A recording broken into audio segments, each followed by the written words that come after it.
estos dos puntos. Por ejemplo, la primera frase de la metafísica de Aristóteles hace imposible cualquier escepticismo. La naturaleza del hombre es desear el conocimiento. El modo en que lo plantea Platón, el eros, es algo que no se pierde. El filósofo que tiene eros quiere saber. Se notaba ahorita en la respuesta que daba sobre cómo es que San Agustín, apasionado de todo lo que hace, sobre todo quiere. ¿En verdad puede haber escépticos? Y va de la mano con la segunda pregunta. Y ahorita respondía sobre la filosofía como camino solitario y comentaba también que la duda nos aleja de los demás, la duda escéptica, la duda radical. Pero Sócrates, que dudaba de todo para conocerse, a lo mejor como este del que se queja amargamente Gregorio, tampoco estaba nunca solo. La filosofía no le hizo solitario, murió acompañado de sus amigos. ¿En verdad hay escéptico? ¿O es problema de la historia de la filosofía? Yo creo que ahí habría dos respuestas posibles, ¿no? La primera, como dice, hay un especialista sobre los escépticos, se llama Richard Dawkins, no sé si lo conozcan, tiene pues una famosa la historia del escepticismo.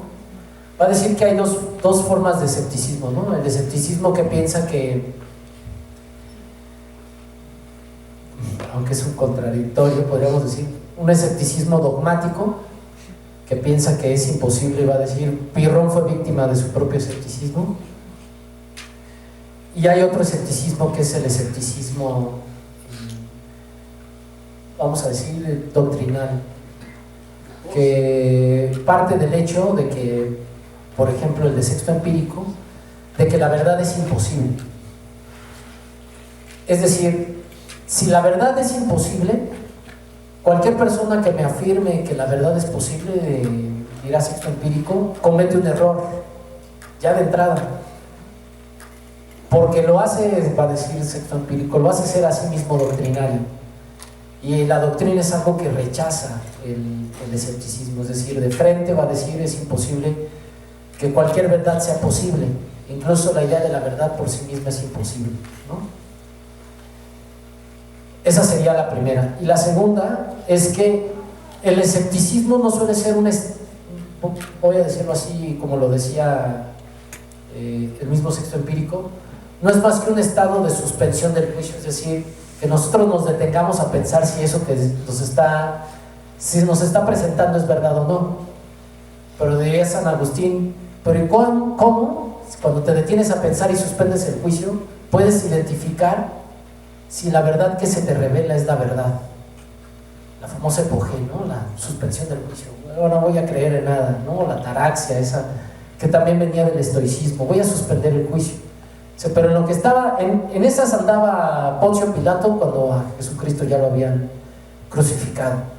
A veces nuestra suspensión, va a decir San Agustín, a veces, no, a lo mejor no sistemáticamente, pero como principio de suspensión, como principio de reflexión, como tropo, es decir, como mecanismo de defensa frente a la gente que se fanatiza con una verdad, puede servir, pero para ayudarnos a discernir una verdad importante probablemente haya que desechar en algún momento el escepticismo. Ahora, con respecto a lo de Sócrates, y yo decía que el camino del filósofo es un camino de solitarios. No sé si Sócrates pueda ser puesto en ese grupo de los escépticos, a pesar de que en algún momento, por ejemplo, Jenofonte, que bueno, ustedes saben las dos grandes fuentes importantes que tenemos de la vida de Sócrates, pues una proviene de Platón y la otra de Jenofonte.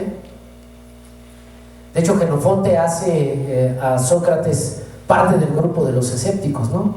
E incluso Platón también lo cuenta a Diógenes Laercio en la vida de los filósofos, refiriéndose a Diógenes el cínico, decía que era un Sócrates enloquecido, ¿no? Que Diógenes el cínico era un Sócrates enloquecido. Desde mi punto de vista, y en esto sigo a Rodolfo, a la gran autoridad Rodolfo Mondolfo, Sócrates no podría ser considerado un escéptico, ¿no? Era más bien un hombre que tenía convicciones éticas profundas, Por eso es que no podría ser considerado Sócrates un escéptico, ¿no? Era un hombre que tenía, pues sí, digo, las biografías lo relatan, ¿no? Tenía un talante ético insoslayable, inconfundible, ¿no? A lo mejor podía dudar de las ideas de los demás, pero sobre sus convicciones personales jamás dio marcha atrás, ¿no? Tan es así que por su retorcido sentido del humor finalmente lo condenan, ¿no? Por hacerse el chistosito, porque si ustedes recuerdan en la Apología, hay un momento en el que le dicen, pierde por muy poco la primera condena, la pierde por muy poco, y le dan la posibilidad de que él se ponga a sí mismo el castigo, ¿no? Y pues el castigo que propone es pagar un peso, como ahora, porque es pobre, o que le den de comer para siempre. Y entonces la gente vota finalmente la condena a muerte. Finalmente él decide no huir de la cárcel. Esa historia ha sido muy discutida sobre si realmente le ofrecieron a Sócrates o no huir de la cárcel, pero lo que sí podemos saber es que Sócrates tenía un profundo talante ético, no podría ser un escéptico. A lo que se refiere San Agustín en todo caso es ese escepticismo de la época de la crisis romana, que se ha convertido casi en un hedonismo, ¿no? Que se ha convertido en una forma de placer sin fin, de placer sin convicciones éticas profundas, ¿no? En esas dimensiones, ¿no? Bueno, no sé si quieran preguntar algo más, por favor. Recuérdenme sus nombres. ¿Cómo te llamas? Octavio. Octavio. Muy bien, muchas gracias, Octavio.